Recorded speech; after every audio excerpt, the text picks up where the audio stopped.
Take the case of the scientists who traveled 2 kilometers beneath the ocean's surface to study the little-known deep-sea octopus.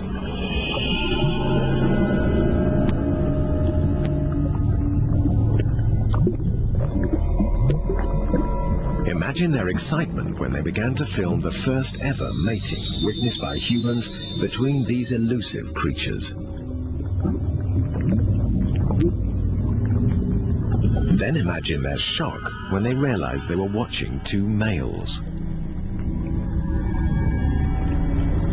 And the surprises were far from over. These octopuses belong to 2 different species. The little white male is trying to mate with an octopus over 4 times his size.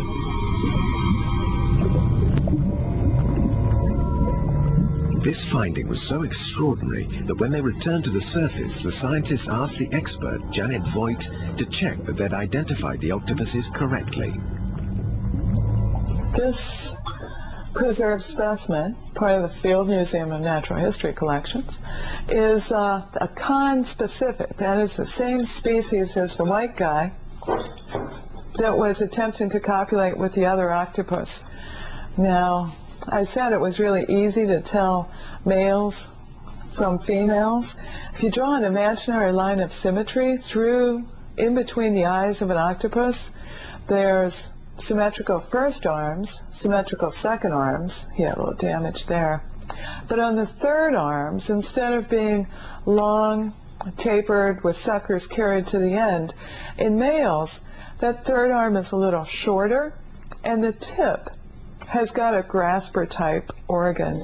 This third arm is the male's reproductive organ. In these unique pictures, the smaller octopus is inserting his reproductive arm under the mantle of the larger octopus and attempting to copulate.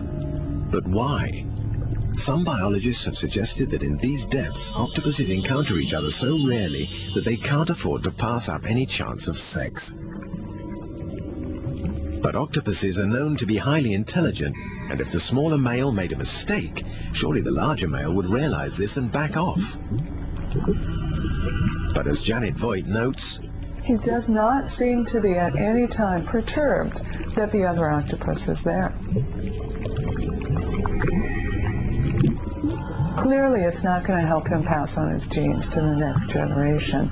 This male is simply near the peak of his life, and he's gotten abundant spermatophores produced over the course of that life, and he's had few or maybe no opportunities to copulate with a conspecific female.